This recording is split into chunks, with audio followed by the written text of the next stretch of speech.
कभी भी blood pressure high नहीं हो सकता, कभी भी ब्लड प्रेशर डाउन नहीं हो सकता। ये सब क्यों होते हैं? क्योंकि मन में रोजाना झाड़ू नहीं लगती।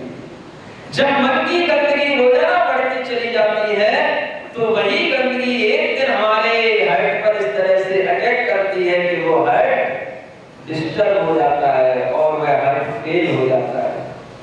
रोजाना अगर ये काम हो तो हमारे लिए अपनी सुरक्षा जीवन की अपने आप बनती चली जाए।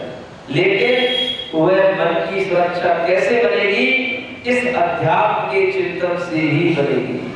लोग अनेक प्रकार के उपाय करते हैं अपने ब्लड प्रेशर को मेंटेन करने के लिए। हमने तो कभी भी अपना ब्लड प्रेशर देखा ही नहीं कि हमारा ब्लड प्रेशर कितना रहता है।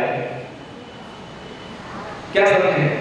कई लोग ऐसे हैं इस दुनिया में, मैंने देखा रोजाना ब्लड प्रेशर लगवाते, रोजाना। और एक व्यक्ति को अभी मैं बरेला में था, वो एक डॉक्टर से ब्लड प्रेशर लगवाता, फिर दूसरे पे जाता, फिर तीसरे पे जाता, क्योंकि उसे एक पर विश्वास नहीं। और वह 3 बार रोजाना ब्लड प्रेशर लगवाता है, तब जीवन उसका चल रहा है, तब वह जिंदा बना हुआ है। समझो कितना बड़ा प्रेशर है आदमी के माइंड पर, आदमी के हेड पर, कि उसे 3-3 बार ब्लड प्रेशर लगवाने पड़ते हैं। तुम्हारी स्थिति अगर ऐसी हो जाए तो समझना कि वह तुम्हारा धन पानी बनता चला जा रहा है, तुम्हारा पुण्य पाप में कन्वर्ट होता चला जा रहा है। अगर तुम अपने ब्लड प्रेशर को बराबर बनाए रखना चाहते हो तो उस ब्लड पर इतना प्रेशर आने ही मत दो। और ब्लड का प्रेशर कहां से पहुंचता है? हार्ट से पहुंचता है। उस हार्ट पर इतना प्रेशर आने ही मत दो। जितना अपने काम का वो अपने काम के लिए रखा, और जैसे ही लगे कि ये ज्यादा हो गया है तुरंत उसको परमार्थ के लिए डोनेट कर दो। ये सही तरीका है।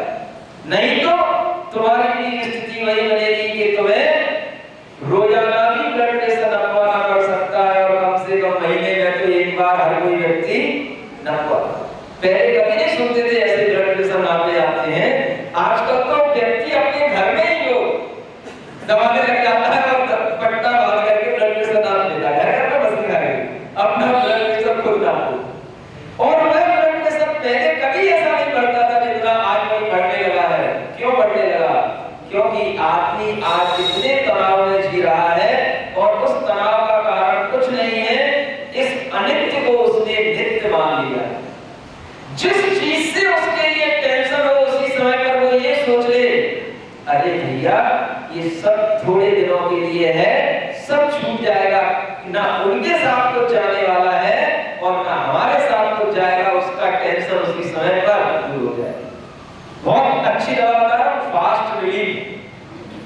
क्या समझ रहे हैं? हाँ, विश्वास करके देखो, एक बार करके देखो, ऐसी फास्ट रिलीफ उसी समय पर। तुम्हें जिस चीज से टेंशन हो, तुम्हारी पत्नी परेशान करती हो, तुम्हारा बेटा परेशान करता हो, अरे उसको उसी के हाल में छोड़ दो। कब तक रहेगी वो? कब तक वो बेटा परेशान करेगा? सबका अपने अपने पुण्य और पाप से सहयोग मिला है। अगर हमारा सहयोग ऐसा ही मिला है कि हमें उससे परेशान होना है, तो ठीक है, तू परेशान करती रहे, हम परेशान नहीं होंगे, क्योंकि हम अनित्य भावना सीख आए हैं। इस दुनिया में कुछ भी शाश्वत नहीं है, सब कुछ एक दिन पेपरमेंट की तरह धुआं हो जाएगा। सीख लो एक चीज, जिंदगी की सुरक्षा के लिए बहुत बड़ा उपाय बता रहा हूं, और इसी सुरक्षा से अगर जियोगे तो रोजाना तुम्हारे लिए अपने आप तुम्हारे मन का मैल धुलता चला जाएगा। मन मंदिर में रोजाना झाड़ू लगाओ, और अगर रोजाना झाड़ू लगेगी तो एक दिन ये मन भी मंदिर बन जाएगा। रोजाना झाड़ू लगेगी। लेकिन हमें फुर्सत नहीं है। मन की गंदगी तो हम बढ़ाते चले जाते हैं, उसे साफ करने की फुर्सत नहीं। और साफ लोग जब तुम करना चाहोगे तभी वो साफ हो सकती है। अपने आप को गंदगी कभी साफ होगी। जब तुम्हारे घर की गंदगी अपने आप साफ नहीं हो सकती तो मन की कैसे? इसलिए हमेशा हमेशा ये चिंतन, बहुत सॉलिड चिंतन है ये, जो आचार्यों ने बड़ी बड़ी गुफाओं में बैठ कर के बहुत अनेककालीन तपस्या के बाद लिखे हैं कि तू किसी भी चीज में इतना आसक्त मत हो कि वो चीज तेरे ऊपर इतनी हावी हो जाए कि उसके मिटने से तू मिटने का भाव जागृत करे। इतना किसी से मत लगाओ, चाहे वो तेरा घर हो, तेरा परिवार हो, सबके विषय में एक भेद विज्ञान बना करके रखो कि इनका परिणमन इनके पुण्य पाप से हो रहा है और हमारा परिणमन हमारे पुण्य पाप से हो रहा है। और जब तुम्हारे अंदर ऐसा भेद विज्ञान आ जाएगा तो तुम्हें अपनी आत्मा की याद आने लगेगी और तुम्हें अपनी आत्मा का भान होने लगेगा। वहीं से तुम परमार्थ से जुड़ना प्रारंभ कर दोगे। परमार्थ से तभी जुड़ सकते हो जब बाहर की तुम उस अर्थ से अपने आप को हटाओ। अब अर्थ का मतलब वह धरती, जिस धरती पर तुम बैठे हो, और जिस धरती पर बैठ करके तुम ये सोचते हो कि हम गोटे गांव में बैठे हैं, ये भी भूल जाओ। जब यहाँ पर कह रहे हैं कि वह देव की पर्याय हमारी नहीं है, मनुष्य की पर्याय हमारी नहीं है, तो फिर ये गोटे गांव की धरती हमारी कैसे हो सकती? ये भी धरती हमारी नहीं है। हम गोटे गांव में नहीं हैं, हम कहाँ हैं? तो आत्मा केवल आत्मा में है। और अपनी आत्मा को जब है हम अपनी आत्मा समझने लगेंगे तो अपने आप हमारा ये सारा का सारा जीवन बैलेंस्ड बनता चला जाएगा। बाहर से भीतर सुधार नहीं होगा, सुधार जब भी होगा भीतर से होगा और बाहर दिखाई देगा। भीतर से परिवर्तन आएगा तो बाहर परिवर्तन दिखाई देगा। तुम भीतर अनित्य भावना लाओगे, तुम्हें बाहर सब अनित्य दिखाई देने लगेगा। लेकिन अगर तुम बाहर पहले सब अनित्य कर दोगे और फिर तुम भीतर आना चाहो तो तुम्हारे लिए बहुत समय लगेगा और तुम नहीं आ पाओगे। पहले क्या करना?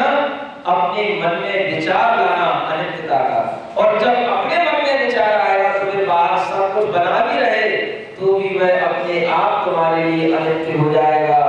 वह हनुमान जी उसी रात में सुबह होते ही रात में वैराग्य हो गए और सुबह होते ही उन्होंने अपनी रास्ता बदल दी, वो अपने घर तक नहीं गए। ये होती है 12 भावना, इसका नाम है वैराग्य और इसका नाम है विवेक ज्ञान। जब ऐसा विवेक ज्ञान जागृत हो जाएगा तुम्हें भी भगवान बनने देर नहीं लगेगी। समय इतना हो गया, पर्याप्त हो गया। इतनी दूर घड़ी लगा दी कि हम तो समझ रहे थे। कोई बात नहीं, आज आपके लिए यह अध्रो भावना पूर्ण हमने कर दी, लेकिन हुई नहीं, क्योंकि अध्रो भावना तब पूर्ण होगी जब हमारे मन में वो अध्रो भावना पूर्णतः जम जाएगी। इसलिए आचार्य कुलकर्णी देव के अनुसार हम ये मान के चलें कि हमने इस अध्रो भावना को समझ लिया है। आपके लिए आलोचना पर्याप्त है। तो महावीर भगवान की पाप बन जाएंगे और परमात्मा के लिए धर्म का तेरे जीवन के सारे पाप मिट जाएंगे। यही है अनित्य भावना।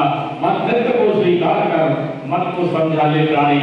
यही है आत्मा की आवाज मेरे प्राणी। यही है आत्मा की परम पूज्य संत शिरोमणि आचार्य वाणी।